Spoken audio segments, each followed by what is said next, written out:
I first walked into Cologne Cathedral in January 2025, thinking I knew exactly what I was looking at. The official story is simple enough. The foundation stone was laid in 1248 on the feast of the Assumption of Mary, here at Domkloster 4, right beside the Rhine. Work continued in fits and starts until the 16th century, then stalled.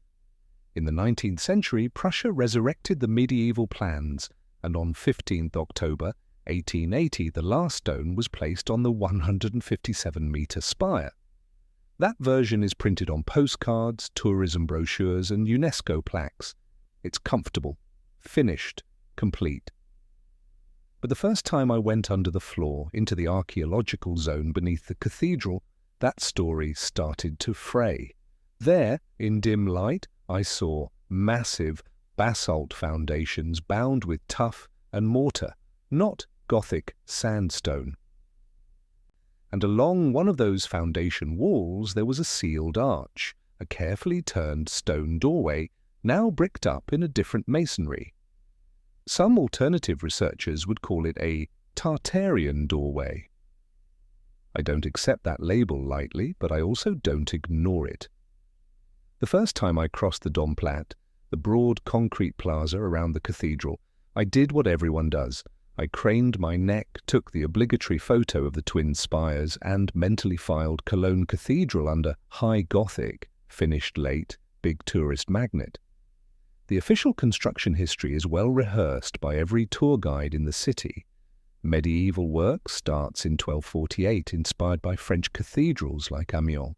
The choir is consecrated in 1322 after 7 decades of construction. Work on the nave and transept continues slowly through the 14th and 15th centuries, then stops around 1560, leaving a huge stone stump. A medieval crane sat rusting on the unfinished South Tower for over 300 years. In the 1830s, with Prussian money and newly discovered medieval drawings of the façade, the project restarts with romantic nationalist fervour. By 1880 the towers are complete, and the cathedral briefly becomes the tallest building in the world, a symbol of German unity achieved through Gothic stone. Inside, the Gothic logic is clean and overwhelming. Everything points up. Rational ribs distribute weight to clustered piers. Pointed arches create height without excessive mass. Clerestory windows flood the space with coloured light. Verticals align like sheet music, drawing the eye toward heaven. It all reinforces the sense that this is a 13th to 19th century story, nothing more. A medieval dream interrupted by war and economics, then completed by industrial age engineers faithful to the original vision. Later that day, in my hotel room, I opened an academic article on the cathedral's foundations. Archaeologists describe massive basalt foundations connected with tuff and mortar beneath the Gothic choir, laid by the 13th century builders after they encountered the earlier cathedral, and Roman remains preserved below. The basalt came from quarries in the Eifel region, the tuff from volcanic deposits that had supplied Roman Cologne centuries before. So even in the official account, the Gothic structure didn't start from zero. It adapted to what was already in the ground.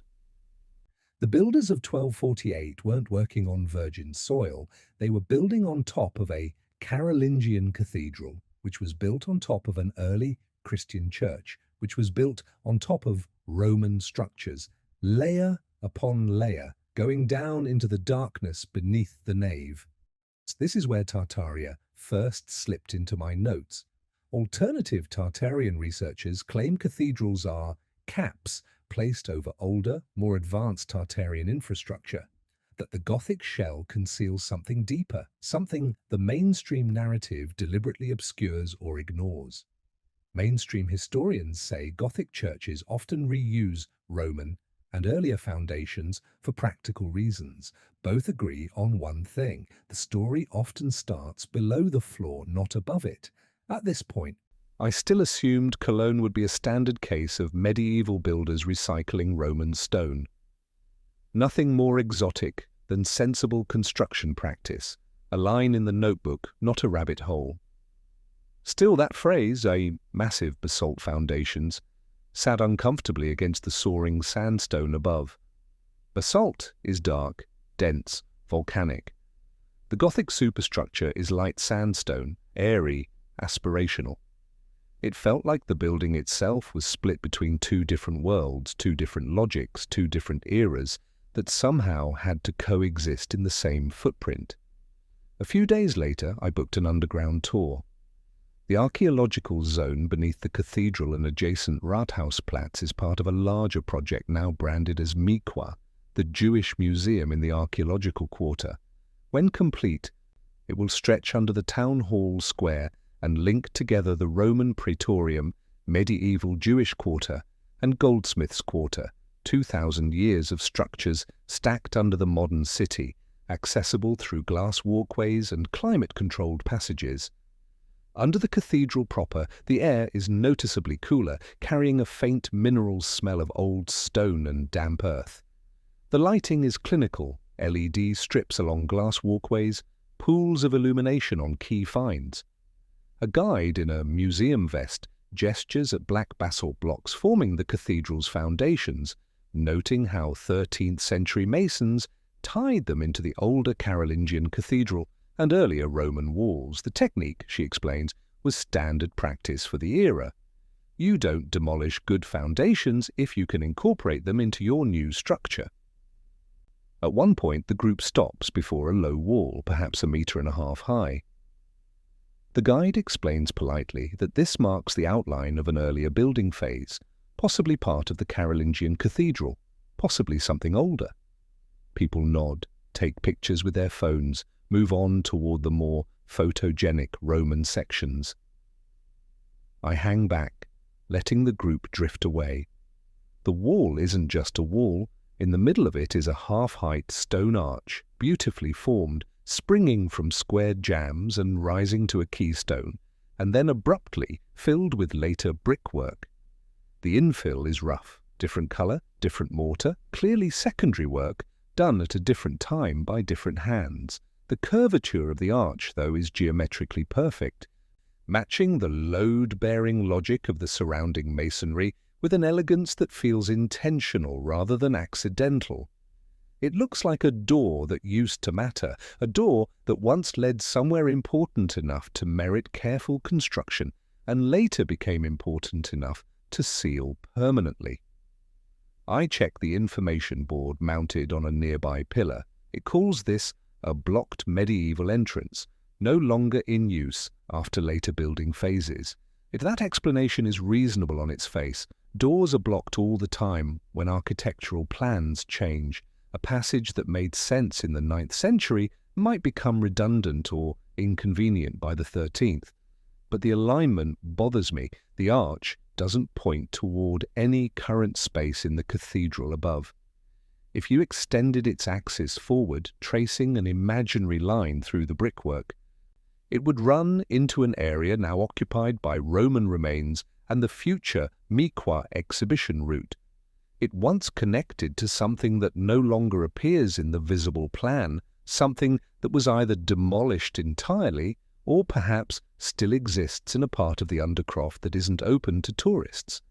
In my notebook I write, "Sealed arch number 1 below Gothic floor, axis present layout, destination unknown." Later that evening, back in my hotel room, I find myself scrolling through discussion forums and alternative history channels on YouTube. I see almost identical photographs of sealed arches, half-buried windows, bricked-up arcades in basements around the world, labeled as Tartarian mud flood doors. The claim, repeated across dozens of videos with millions of views, is that whole lower levels of an advanced Tartarian infrastructure were buried in some kind of catastrophic event, leaving partial openings at what are now basement levels in cities worldwide. I don't adopt that conclusion. The mud flood hypothesis requires a global catastrophe for which there is no geological evidence, but I can't deny the visual rhyme, Cologne's sealed arch looks exactly like their favorite motif. The same proportions, the same infill pattern, the same sense of a connection deliberately severed. The guide's words were neutral and professional. My photograph isn't. Every time I look at it, the arch seems less like an architectural accident and more like a deliberately erased connection to something the current plan doesn't acknowledge. Back at the reading room of the Historical Archive of the city of Cologne, housed in a modern building after the catastrophic 2009 collapse destroyed the original archive and killed 2 people, the cathedral looks reassuringly well documented. There are medieval charters recording land grants and episcopal decisions. There are 19th century building accounts listing every block of sandstone delivered and every worker's daily wage. There are celebratory prints from 1880 showing the completed towers draped in flags, the Kaiser in attendance, crowds filling the Domplatte. One recurring star of the collection is the famous medieval parchment drawing of the west facade, a 4-meter-tall elevation discovered in the 19th century and used as a blueprint for the authentic completion. It's known as Plan F, and guides love to emphasize how faithfully the later builders followed its proportions, as if the 19th century completion were merely a continuation of 13th century work after an unfortunate 3-century intermission. In the archive, I handle a high-quality facsimile of Plan F, the original being too fragile for casual examination. The lines are fine and confident, drawn with a precision that speaks to serious architectural training. The stonework is idealized to near-perfect symmetry, twin towers rising to identical spires, tracery patterns repeating with mathematical regularity. The facade is not just a design, it's a manifesto for vertical order, for the triumph of Gothic rationality over the chaos of the material world. Then I place a modern plan of the archaeological zone underneath it, a printout I'd made showing Roman foundations, the Carolingian cathedral footprint, medieval basements, and Gothic footings, all overlaid on a single sheet. The contrast is jarring. Where the parchment front view is clean and idealized, the undercroft plan is ragged and compromised. Walls at odd angles that don't align with the Gothic grid, leftover foundations from buildings whose purpose is no longer certain, bits of Roman urban layout that the Gothic builders simply worked around rather than removing. The neat bilateral symmetry of Plan F exists only at eye level and above. Below the floor, the geometry is a negotiation between centuries of previous construction, none of it quite fitting with what came later. Officially, Tartaria doesn't enter the story here at all. Academics talk about Colonia Claudia Ara Agrippinensium, the Roman colony founded in 50 CE beneath modern Cologne, and about Charlemagne's ally Archbishop Hildebrand, who built the predecessor cathedral in the late 8th and early 9th centuries. The layers are documented, the names are known, the timeline is secure. Still, as I move between the neat parchment facade and the chaotic ground plan, I can't help hearing the Tartarian refrain echoing from 100 YouTube videos. Later, elites built their monuments on top of a pre-existing grid they didn't fully understand. To see how that claim arises, I open digital scans of old European maps and atlases available through the archive's database. One of them is John Carey's 1806 map of Chinese and independent Tartary, a beautifully engraved sheet labeling a vast, vaguely defined region, Tartary, stretching from the Caspian Sea to the Pacific Ocean. The word appears in large letters across what we now call Central Asia, Siberia, Mongolia, Manchuria. By the late 19th century, maps like this disappear from mainstream cartography. Tartary as a label fades, replaced by more precise nation-states and colonial possessions, the Russian Empire, the Qing dynasty, eventually the Soviet Union, and modern China. At roughly the same time Tartary vanishes from maps, Cologne Cathedral is finally completed in stone after 600 years of waiting. Correlation is not causation. I know that. But I also understand why Tartaria researchers draw a line between those two trajectories on a timeline. One name vanishes from official cartography, another monument appears finished in stone, and the archives documenting what came before are more fragmentary, more silent than we might like to believe. I close the Atlas viewer. On paper, everything is accounted for. Roman city, medieval church, Gothic dream, Prussian completion. Only the sealed arch stays stubbornly unexplained, pointing toward a destination that no document in this archive acknowledges. Back in my apartment, I spread printouts of floor plans across the table, weighting the corners with coffee cups and books. One is the 19th century ground plan of Cologne Cathedral, showing nave, transept, choir, radiating chapels, the classic French Gothic layout adapted for German conditions. Another is the archaeological plan showing Roman streets, the Praetorium, earlier churches and the Gothic foundations as documented during post-war excavations. I placed them on a cheap light box I'd bought for exactly this purpose, one atop the other, aligning them by the position of the Rhine and the approximate footprint of the choir. Certain alignments are immediately obvious and expected. The Gothic choir follows the outline of the earlier Romanesque church, itself built over Roman structures. The main axis runs east-west as tradition requires. This is documented, this is normal, this is what the guidebooks explain. But other alignments are stranger, and no guidebook mentions them. A line of foundation piers in the undercroft doesn't correspond neatly to any visible pier in the Gothic structure above, as if the substructure follows a different grid than the superstructure. Some sub-level walls continue beyond the footprint of the Gothic building altogether, running toward what is now the Miqua zone under Rathausplatz, toward the Praetorium, toward infrastructure that officially has nothing to do with the cathedral. The sealed arch I saw underground sits right on one of these misaligned axes. Its blocked passage points towards something outside the cathedral's current boundaries, something that the Gothic plan doesn't acknowledge. Officially, this is just layered history doing what layered history does. Roman urban planning established certain lines based on military surveying and practical drainage. An early Christian complex followed some of those lines, ignored others. A Carolingian cathedral built on top, conforming where convenient, demolishing where necessary. Then Gothic work did the same, adapting to what it found, working around what it couldn't easily move. In Tartaria circles, however, such overlays are treated as primary evidence of something hidden.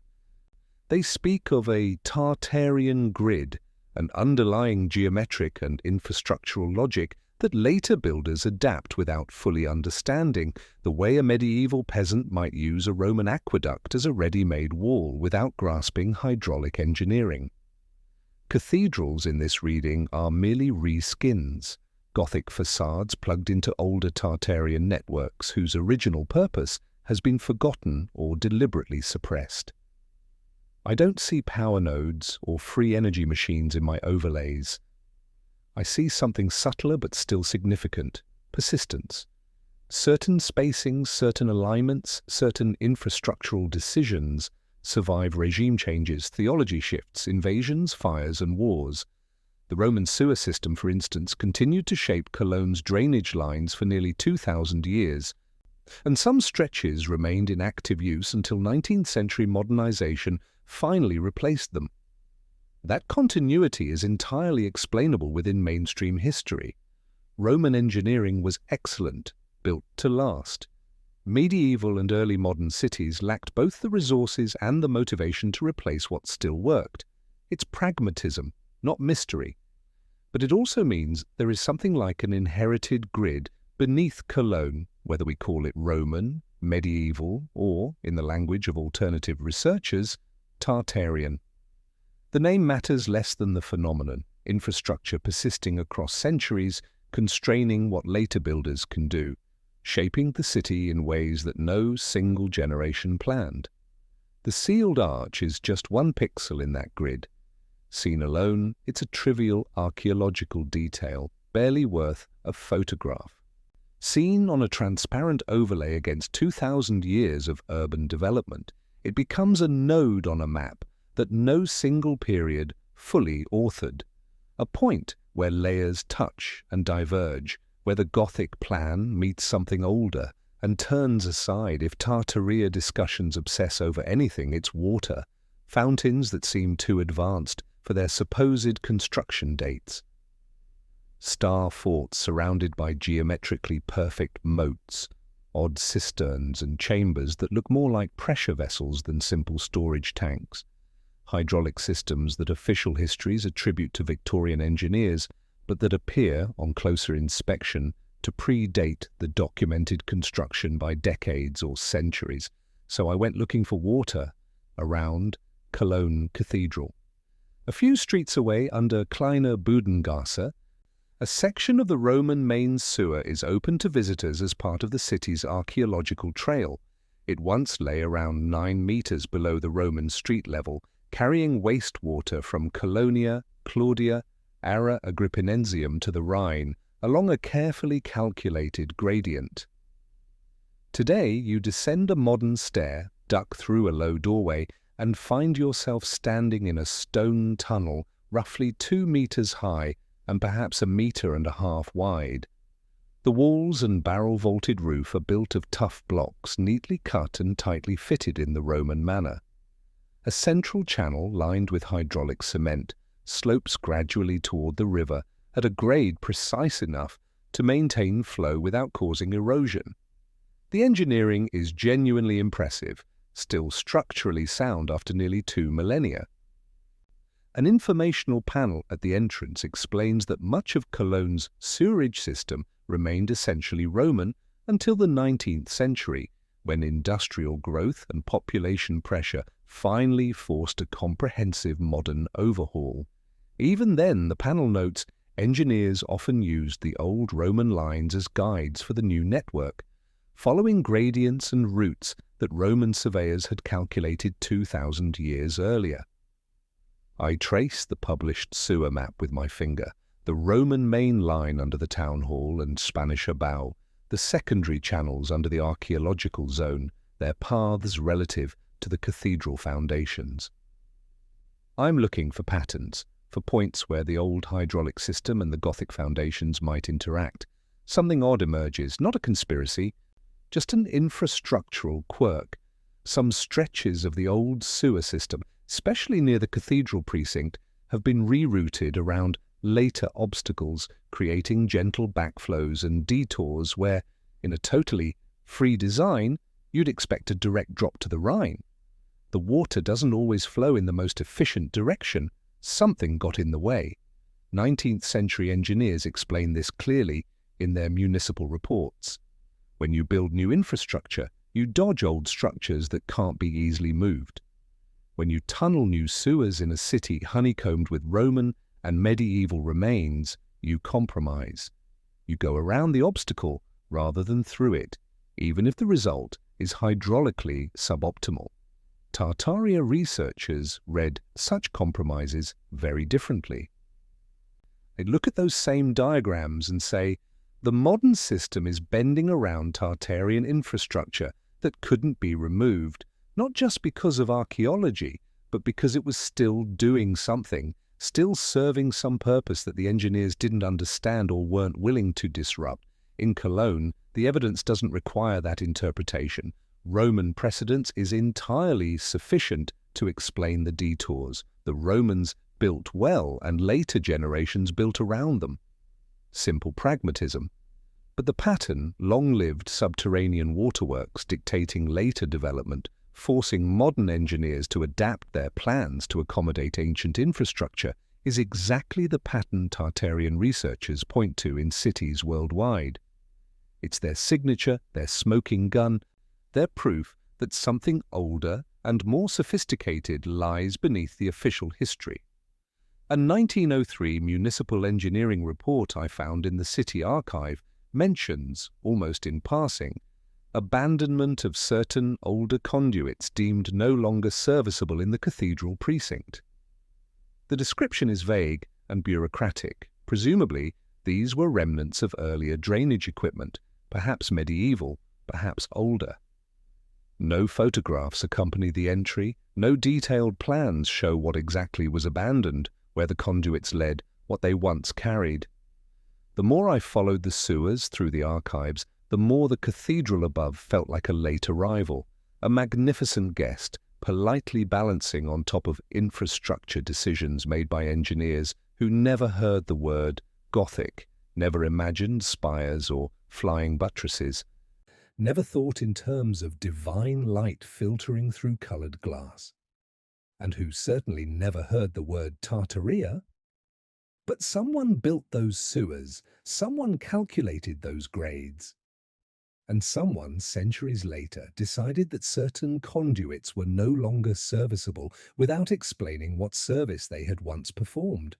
To break the spell of underground maps and hydraulic speculation, I went back to photographs, to the visible surface of the cathedral, to what anyone can see without booking a tour or requesting archive access.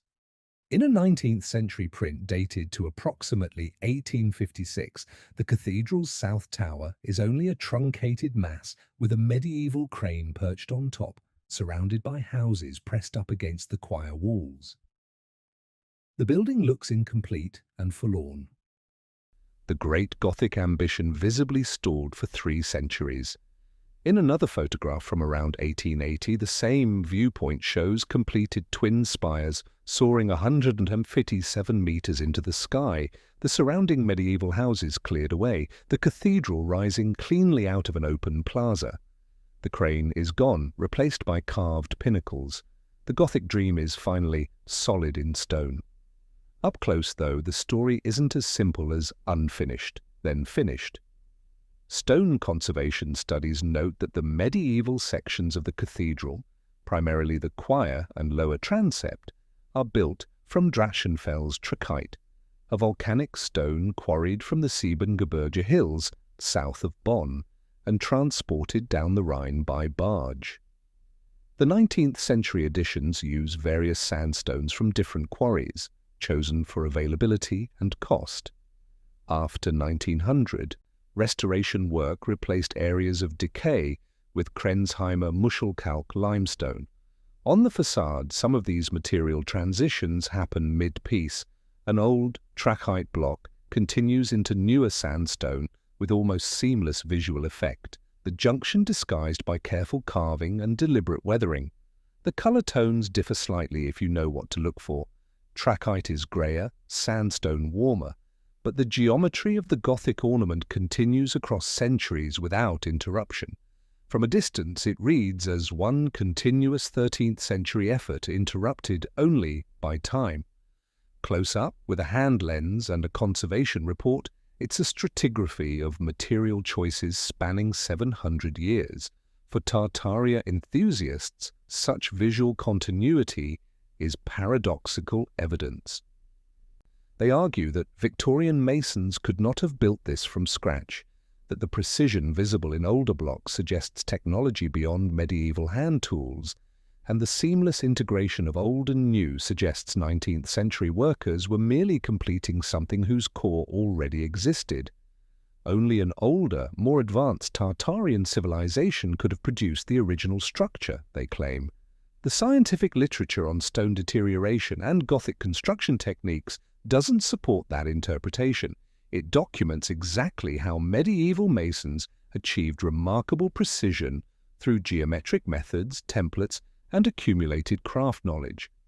It explains how 19th century engineers used industrial technology, steam cranes, rail transport, prefabrication, to complete work that medieval builders had begun with far simpler tools.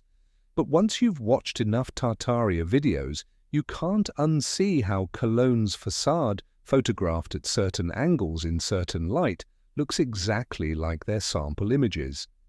a visually unified monument hiding multiple material histories beneath a single, stylistic skin.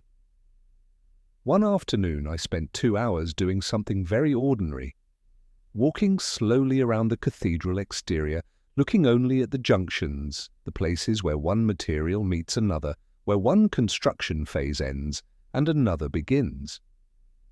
At the choir, the oldest part of the visible structure, I found stretches where Drachenfels trachyte at the base gives way to lighter stone higher up, 20th century limestone repairs.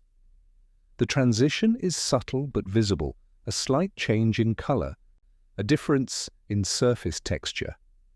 On a flying buttress, an arch begins in one stone and ends in another. The profile of the molding is continuous, but the material changes mid-flight. In some places, entire pinnacles are obvious replacements carved to match but clearly younger, sharper edges, less weathering. Inside, columns of clustered shafts sometimes have one shaft slightly different in grain, a quiet substitution made during some past restoration, documented in workshop records but invisible to the casual visitor. None of this is mysterious in itself. Big stone buildings need constant maintenance. Materials change as quarries are exhausted. Technology evolves, budgets fluctuate. The Dombauhütte, the cathedral workshop, has been continuously repairing and replacing fabric since the Middle Ages, and the workshop remains active today, still employing stone carvers. Still, the cumulative effect is epistemologically unsettling. The building's structural lines continue across 7 centuries, but material identity flickers and changes: trachyte, sandstone, limestone, synthetic stone. If you squint, it looks like one structural logic, one architectural idea expressed in different physical materials as circumstances permit. This is almost exactly how Tartaria advocates describe Tartarian cores, underlying megastructures periodically reclad by less advanced civilizations who inherit the buildings but lack the technology to replicate them. They'd argue the Gothic profile visible at Cologne is Tartarian at its bones, with later regimes, medieval, early modern, Victorian, contemporary, patching and resurfacing as best they can. I don't accept that interpretive leap. Gothic design has its own well-documented lineage in French cathedral architecture. The evolution is traceable through hundreds of surviving buildings. But the visual metaphor of a persistent core receiving successive material skins becomes impossible to ignore once you know what to look for. To test whether Cologne's patterns were unique, I spent several evenings comparing it with other Gothic cathedrals, Amiens, Chartres, Reims, using digitized floor plans and historical photographs. Every major Gothic cathedral shows some degree of foundation reuse, material substitution, and extended construction timelines. That's normal for buildings that took generations to complete. But Cologne's undercroft stood out in one respect: the density of sealed openings. In the archaeological zone, I counted at least 3 blocked arches visible from public walkways alone. Conservation documents mention others behind locked doors or under later concrete. In Amiens, the crypt is relatively straightforward. In Chartres, the famous crypt is open to tours and thoroughly documented. In Cologne, the ground beneath is a maze of Roman walls, Carolingian remains, Gothic foundations, and unexplained closures. Tartarian researchers would say Cologne sits on a particularly dense Tartarian node, a junction that later builders couldn't fully erase. Mainstream historians would say the density reflects Cologne's 2,000-year urban continuity. More history means more layers, means more sealed doors. Both explanations fit the evidence. Neither fully accounts for why so many doors were sealed rather than demolished, why their axes don't match current plans, why guides mention them only in passing. Cologne is dense with older churches. 2, St. Guéréon and St. Severin, are built over Roman and early Christian remains, much like the cathedral. In excavation photographs under St. Guéréon, I noticed something familiar: a half-arch, blocked with later masonry. The report labels it as a doorway sealed during Romanesque rebuilding. Under St. Severin, a stairwell descends to a landing where an opening has been walled up. The arch remains, the path does not. This is mundane archaeologically. Cities evolve, routes change, doors get closed. In Tartaria, communities, such images are catalogued obsessively under titles like Worldwide Mudflood Evidence.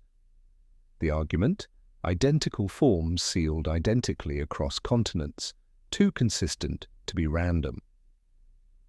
When I compare Cologne's sealed arches with documented Roman gates, including Cologne's own North Gate, sealed as late Roman defensive adaptation, the resemblance is obvious. The practice is documented. So we have a known practice of blocking passages for functional reasons, a repeating architectural motif, and an online ecosystem that has turned that motif into a Tartarian symbol. In the cathedral's undercroft, my sealed arch number 1 is part of a city-wide vocabulary of closures. I'm not convinced of Tartaria, but Cologne's underground is full of doors that used to lead somewhere and now lead nowhere. That's unsettling enough without an empire in the background. Late one night, I taped transparent sheets to the wall. On one, the cathedral's undercroft plan. On another, the Miqua zone. On a third, a simplified Roman street grid. I lined them up using fixed points: the river, the town hall, the choir. A pattern emerged. Some undercroft walls run parallel to Roman streets that no longer exist at the surface. Some piers coincide with corners of earlier structures. The Roman sewers tie into this network like capillaries. There's no mystery in a city reusing its substructure for 2,000 years. That's exactly what the archaeological zone documents. Yet seen all at once, the grid feels inhumanly persistent. No single architect designed this pattern. It's the emergent result of many decisions. But once there, later, builders are constrained by it. In Tartarian language, this is where they talk about a Tartarian network, a pre-existing skeleton that later civilizations dress differently. I'm not prepared to rebrand Roman Cologne as Tartaria. The epigraphy and archaeology clearly say Colonia, Claudia, Ara Agrippinensium. But I understand why Tartaria finds fertile ground here. When you see a grid whose authorship is smeared across centuries, it's tempting to imagine a single, invisible hand behind it. Official history tells me which names to write under each layer. The grid itself doesn't care about my labels. The last major disturbance under the cathedral came after World War II. Bombings damaged Cologne heavily. The cathedral survived, though hit multiple times. In 1946, archaeologist Otto Doppelfeld began systematic excavations, uncovering the Roman praetorium and earlier church remains. Doppelfeld's notes are restrained. He writes about removing debris, tracing walls, documenting pavements. Post-war reconstruction intersected awkwardly with archaeology, some areas preserved, others reburied, some altered for new foundations. Later reports describe decommissioning ancient sewer sections. Engineers speak of no longer adequate channels and obsolete structures. What I notice is what we no longer have. Voids filled, chambers removed without drawings, conduits cut and capped. One maintenance log mentions removal of underground mechanisms of unknown purpose during a 20th century upgrade. No photographs accompany the entry. For mainstream historians, this is housekeeping. Infrastructure evolves. In Tartaria, discourse. Such phrases become evidence. Unknown mechanism removed becomes Tartarian tech destroyed. I don't follow that leap, but we have lost information. Whether you call what was removed Roman or Tartarian, some parts of the underground story were torn out because they were in the way. Sitting in a pew near the crossing, late afternoon light filtering through the 19th century glass of the nave windows, I tried to do something deceptively simple. Mentally reconstruct the cathedral only from the official narrative, stripping away everything I'd learned in the undercroft and the archives. In that version, the story is clean and satisfying. First, a Roman city with its forum and praetorium, its sewers and temples. Then, an early Christian presence, worshipping in modest structures. Then a Carolingian cathedral under Archbishop Hildebold, built in the late 8th and early 9th centuries. Then the High Gothic project beginning in 1248, consciously rivaling French cathedrals. Then the long pause, 3 centuries of stalled construction. A 19th century Prussian completion, guided by medieval plans and fueled by romantic nationalism. Every stage is well attested. We have charters, drawings, building accounts, newspaper reports, photographs. So what exactly is left unexplained? Not the big things. The vaults hold up according to Gothic structural principles. The towers stand because the engineering is sound. The stylistic phases are coherent and believable. The official story works for most purposes. What nags are the small mismatches that accumulate into larger doubts. Foundation grids that follow no single plan but several, layered and superimposed. Sealed arches whose original destinations are undocumented and unexplained. Hydraulic lines that bend around obstacles we can no longer see or identify. Material transitions that hint at a structural logic, older and more persistent than any single facade or building campaign. Tartaria enthusiasts fill those gaps with a single, comprehensive answer: Tartarian infrastructure. A lost civilization, they argue, built the grids, the waterworks, the foundations that later cultures merely decorated, repurposed, and eventually forgot. Mainstream historians rightly caution against such totalizing explanations. The evidence we have points toward known civilizations: Roman, Frankish, medieval, German, Prussian, not an undocumented super-empire erased from history through conspiracy or catastrophe. I'm not trying to adjudicate that debate here in this pew. What strikes me, sitting in the nave with tourists streaming past, is simply that both camps are responding to the same underlying discomfort. Buildings like Cologne Cathedral don't spring neatly from a single date or a single intention. They exist at the intersection of multiple overlapping systems, multiple periods of construction, multiple agendas that didn't always align. The official story can comfortably explain most of what I see above the floor.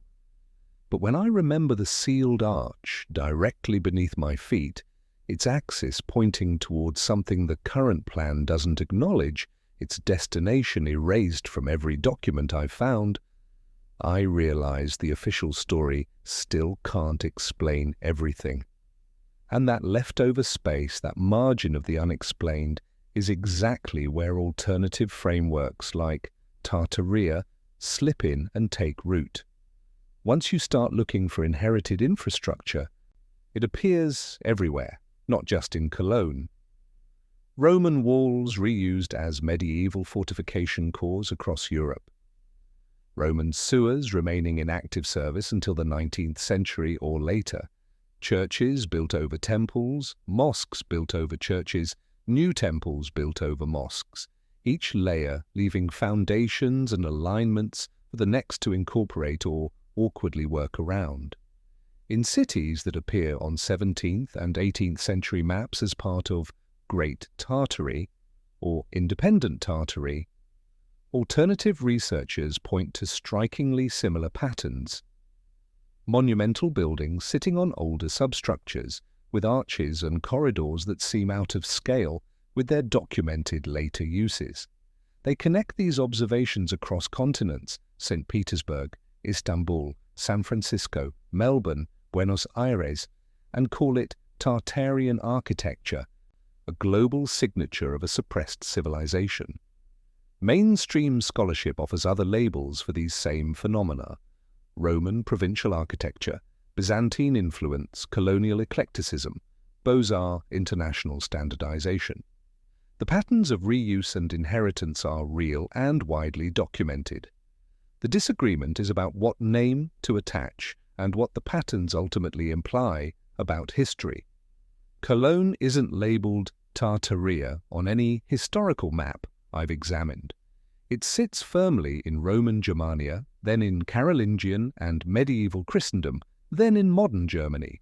Its history is European, Western, Christian, seemingly nothing to do with the Central Asian steppes where historical Tartary was supposedly located.